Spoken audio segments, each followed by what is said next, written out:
G'day YouTubers, how you all going? My name's Wilfred, West Wilfred's PC World, Lakeside Cottage in Loch Sport, Victoria, Australia. Today's date is 18th of the 2nd, 2015, and it's 4 to 10 in the morning. Temperature is 17 degrees, and it's raining, or mildly raining. Hope you liked it. I hope you enjoyed this video, and if so, please subscribe.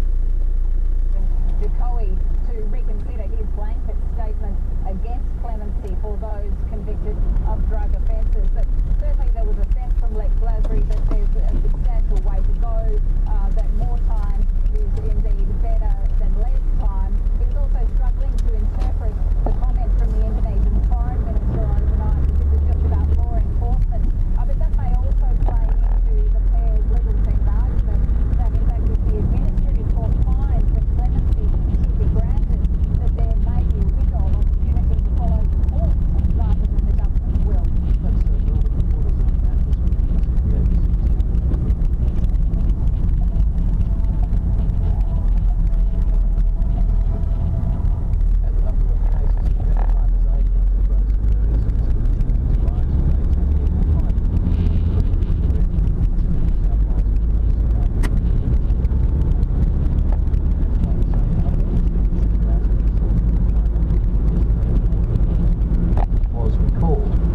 Queensland's horticulture lobby group GrowCom says consumers deserve to know where products come from. GrowCom's chairman is Jonathan Shaw, who grows blueberries at Austinville on the Gold Coast hinterland, and he's been speaking to Kathy Van Extel. Our major concern as blueberry growers was that Australian consumers would not distinguish between food which is imported into Australia and locally grown produce. So our concern is that consumers will start being concerned about buying Australian grown produce. You supply to both the fresh and frozen market. Are you worried that it could impact on overall sales?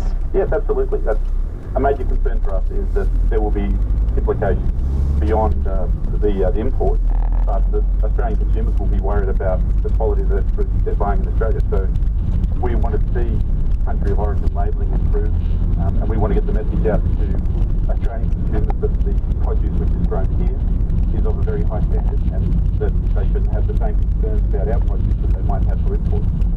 Certainly the Federal Agriculture Minister Barnaby Joyce says that this is all about country of origin labelling. But it is bigger than that, isn't it? I mean, it is about oversight of the processes in food manufacturing and handling overseas, isn't it? I think we can only control in Australia, from a grower perspective, we can only control what we can look after. We are focused on high hygiene standards here. We have third-party audits, so our fruit is set off for testing in terms of minimum residue levels, E. coli, those sorts of things. Our farms are inspected by third-party auditors, so we can assure the Australian public that our farms are producing safe, quality food. In terms of what comes from overseas, obviously growers have no control over that, but we think that we are setting a higher standard than applies to those imports. Well, certainly Ozveg is saying that this health issue raises serious concerns about the level of testing and scrutiny that's applied to imports, not just of frozen berry products, but all fresh and frozen commodities being brought into Australia. Ozveg are arguing that imports should have the same level of scrutiny around quality assurance standards that you've described that are applied to local producers. Do you agree? Yes, look, GrowCom's position, we're on the same page with Ozveg, and Ozveg has been doing a fantastic job over many years in advocating for improvements in country of origin laws and to make sure that we're playing on the same level playing field when it comes to the quality of our food. Barnaby Joyce says that he's expecting to receive a brief on this issue in coming days. What kind of response are you looking for from the federal government? I think that the initiative, which is the support of Ozveg, which is also supported by GrowCom, the initiative which is to clarify country of origin labelling is long overdue and is urgently needed. The confusion about where things are grown, where they're manufactured, where they're packaged, can be resolved through the simple improvements which are proposed in the green package. That is simply to say, where is it grown?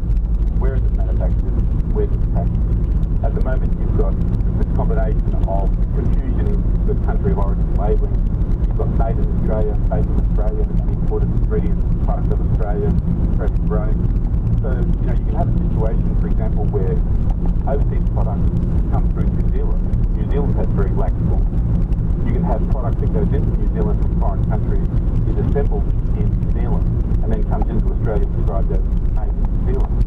So there's a need for improvement so that we have a very clear idea where was that product made, you know, where was it grown. In the case of berries, we want to know where were those products grown, so consumers have that level of knowledge and they can make decisions about whether they want to buy them or not. You've been listening there to Jonathan Shaw. He's Queensland Blueberry Guy, chairman of the farm lobby group GrowCom, speaking to RN's Kathy Van Extel. This story is the subject of our web poll question today. We're asking you, does Australia's testing process for imported food need an overhaul?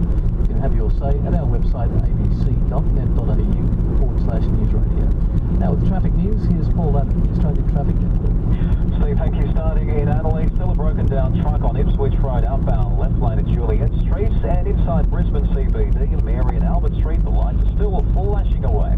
Gold Coast is nice, Newcastle is nice, Sydney is not. Eastern Creek, northbound M7 Old Walgrove Road, sideline crash, still a very slow run from the Horsley Drive. We've got a fire at the back of a restaurant in Ashfield, which means the Liverpool Road has had to be closed city-bound only between Frederick Street and Brown Street. And just a reminder, the Blue Mountains line still suffering with some power issues between Springwood and Penrith. You might well be catching a bus. As we work our way down the... In order to rebuild its reputation.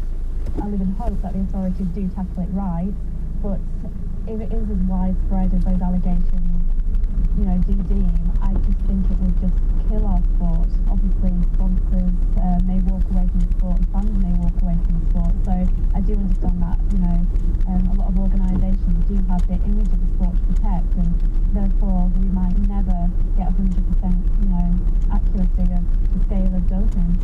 This is as big as a doping scandal in cycling. You know, this is just going to blow the sport apart, unfortunately. I really hope it isn't true to that scale. Disgraced Major League Baseball slugger Alex Rodriguez has released a handwritten apology note to baseball fans. New York Yankees the race league today. Rodriguez is retired from the 46th anniversary. Longest serving man in Major League Baseball history. Join the Yankees tomorrow next week for the preseason training of the 2015 campaign. Rodriguez said, sorry for performance enhancing substances. Has also apologised for his non-combative actions. Might be places that led to the suspension.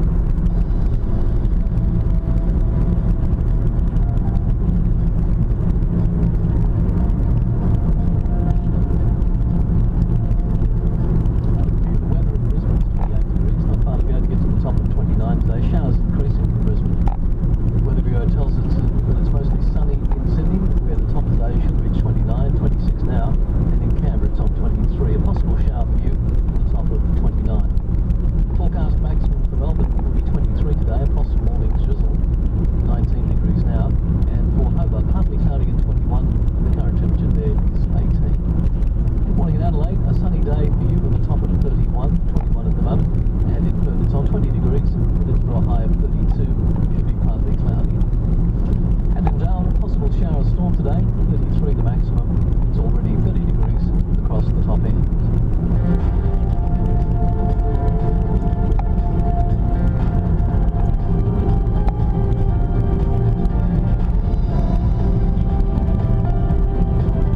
On your All News Network, Eastern Daylight Time is 10:15. It's 10:45 in South Australia, 9:15 in Queensland, 9:45 in the Northern Territory, and it's 7:15 in WA.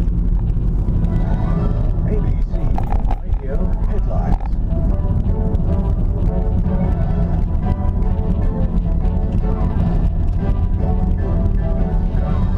The Prime Minister Tony Abbott is warning Australians not to put too much hope into the delay in the transfer of 2 drug smugglers facing execution in Indonesia. A report commissioned by the accounting body CPA has found increasing the goods and services tax from 10 to 15% would actually increase household incomes and allow many other taxes and charges to be removed. In reaction to this finding from the ACT Chief Minister Andrew Barr in just a moment. And the Northern Territory's Emergency Services says that Millenboy residents need to take shelter now if their homes are not built to cyclone code. The cyclone is expected to reach a Category 4 by tomorrow afternoon.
my view, and I hope the view of the ACT Parliament, that they should be abolished altogether. It's one thing and a positive step for the Prime Minister to remove himself from any involvement in the selection, but in fact the whole concept really should be abandoned. It doesn't have a place in a modern Australia. I think the overwhelming majority of Australians share that view. Certainly the overwhelming majority of Canberrans have expressed that to me, so we'll take the opportunity as a Parliament to express a view to the Prime Minister. A less charitable view from one of your opponents might be that what you're indulging in here is political opportunism. Well, look, I think the majority of Australians have formed a view on this issue.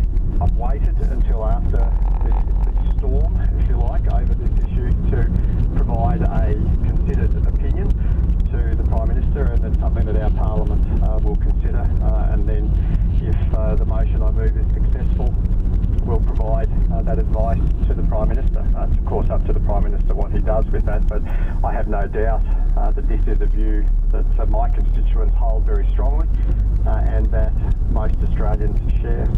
Now, quickly get your view on another matter this morning that is getting ahead of steam. You may be aware that the accountancy group CPA, Australia Certified Practicing Accountants, have published a new research estimating that Australia would be $27.5 billion a year better off with a 15% GST on everything. You're a treasurer, as I understand it. Would you support this? No, I don't think it's the most progressive way to raise additional taxation in this country, and frankly there's no prospect of consensus on reform of the GST at this time. So whilst it's an interesting academic exercise, I don't think there's a great deal of value in pursuing this down the various political avenues. I think there are other areas of tax reform that can be focused on, and for state and territory governments, so that particularly means looking at our worst taxes and looking to abolish them. And in the ACT, we've begun the process of abolishing stamp duty and insurance taxes. That's the ACT Chief Minister, Andrew Barr, who also holds the portfolio of Treasury in the Australian Capital Territory. You're listening to ABC News Radio. Let's stay in the general area of the ACT and New South Wales. In those two jurisdictions, there's a sour screwing between the Independent Education Union and Catholic employers over a code of behaviour clause governing the private lives of teachers. The union is arguing that a new enterprise bargaining agreement is intrusive. It's concerned that scrutinising the private lives of teachers could put them at risk of suspension. Richard Brennan reports. The Independent Education Union represents teachers in Catholic schools. They've been in negotiations with their employer, the Catholic Commission for Employment Relations, for almost a year. The sticking point is not money, it's a so-called Code of Behaviour clause. John Quessy is the Secretary of the Independent Education Union. We're on draft 4 or 5 at the moment, but it's a series of statements that we believe are far too intrusive into the private lives of people, merely because they work in a Catholic school. Now, there is no problem, and the union has never had a problem with people, particularly teachers who work with kids in Catholic schools, being sympathetic to the ethos of the school, the mission of the school, the reasons that it's there. The union argues the clause will mean teachers will have to adhere to Catholic values, even outside the classroom, and it's worried that it could see teachers disciplined for lifestyle choices or private relationships. John Quessy from the union again.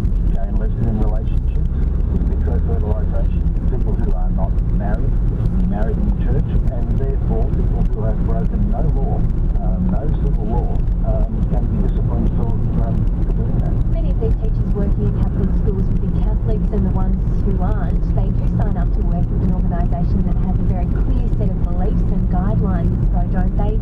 Even extending outside of work hours, perhaps. Well, look, to be quite honest, the most vocal critics of this are our members who are practising Catholics. They're the ones who say that it's intrusive. They want to be left to practice their religion and their faith the way they see fit. They certainly don't believe that it's an issue for their employer. The union believes the push for a stricter code of behaviour is coming from Catholic bishops and not from principals of Catholic schools.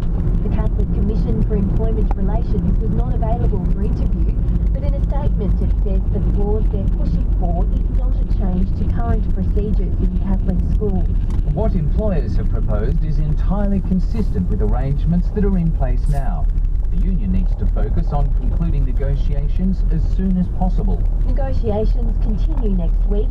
The union said if the clause isn't changed, any agreement is likely to be rejected by teachers. We're having what I would describe as a final attempt on all day on Monday with Catholic employers to try and resolve the impasse on not only this but the other particular issues. If that's unsuccessful, then it doesn't look to me like we'll be putting a consent position to members. That's John Quessy from the Independent Education Union ending Bridget Brennan's report. Now let's pick up, give you more detail on the story that featured in one of our updates earlier. A national study will be launched today. It will be examining the long-term outcomes of people who grew up in orphanages or other out-of-home care.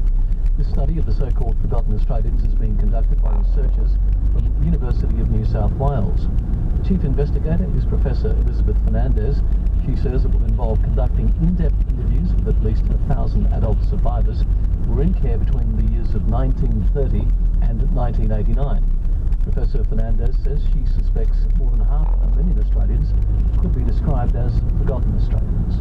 Based on various documented evidence inquiry reports, Senate inquiry reports, the estimate is 500,000 forgotten Australians, 6,000 child migrants, and you have already the figures on the stolen generation, which has tended to vary from state to state. And they're very large figures, and I know in the Indigenous community it's something like about 38% of people. Yeah, and of course, Elizabeth Fernandez, it's not just those people themselves. This also affects children and partners and extended families. The ripple effect is it's just massive when people are damaged in this way. Indeed, there's national concern about the trauma and victimization that they endured while in care, and their experiences were not confined to childhood. In that there's been significant impacts across the life course, affecting their families, their kids, their communities, and their children, no doubt. So it is important to look at it from that perspective. Both the experience in care and the experience post-care are relevant to the study. So is this the first time that we've looked at these effects on a really substantial scale? This is, I would say, the first national study that is looking at the three populations together. It is an independent, multifaceted study led by the University of New South Wales with two international partners from the University of Chicago and the University of York, and 6 community partners who engage with all of these populations in various ways, such as the Alliance for Forgotten Australians, the Association for Child Welfare Agencies, Relationships Australia, Berry Street Victoria, Micro Projects, and Centrecare, or Catholic Care Broken Bay, who serve these populations and who have partnered on this research with a very great commitment to working through and developing a knowledge base in this area. So what will the study examine in detail, Elizabeth? Okay, an important, the research will take a very broad approach to capture their lived experience in care, their trajectory following in care, looking at their present needs and circumstances. It will be looking at the range and intensity of the needs, their problems, the challenges that they face, and they continue to confront, and the type of service provision and professional input that they deem would be helpful in supporting outcomes as well as the healing process. So it will look at a wide range of outcomes, including physical and mental health, education, employment, family relationships, social support, and identify areas for intervention to promote the wellness of this group. As you know, this group was subject to harsh physical punishment, sexual molestation, emotional abuse, educational neglect, deprivation of food and clothing, and also very abusive work practices and other very demeaning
Road is now blocked between Gilchrist Drive and the Hume Highway.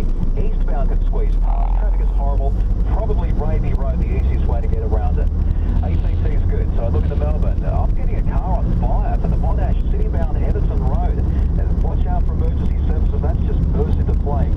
A breakdown on the Balti northbound left-hand lane if you're heading out of town. Delays are back onto the West Gate. And Keilor East, Keilor Park Drive east of the Western Ring Road. A crash for you too.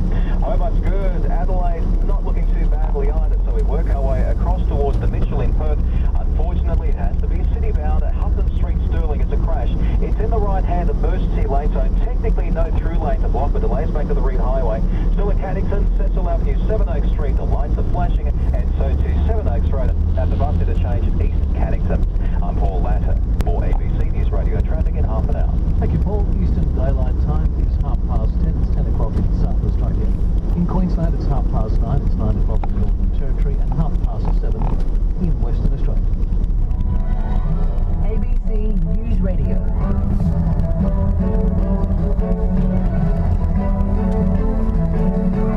The Foreign Minister, Julie Bishop, says she's pleased a delay in the execution of 2 Australians on death row gives the government more time to push for mercy.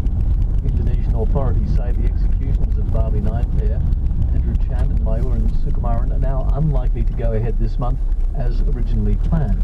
Ms Bishop says she doesn't know how long the delay will be. Indonesia has had some success in staying executions, and we are aiming to do the same. We will not give up hope while we can continue to engage across the Indonesian government. We will continue to press our case. The opposition leader Bill Shorten has been speaking about this morning. He says he doesn't believe the delay is a signal the 2 are out of danger. Now I see an opportunity, and I think there's opportunity for government.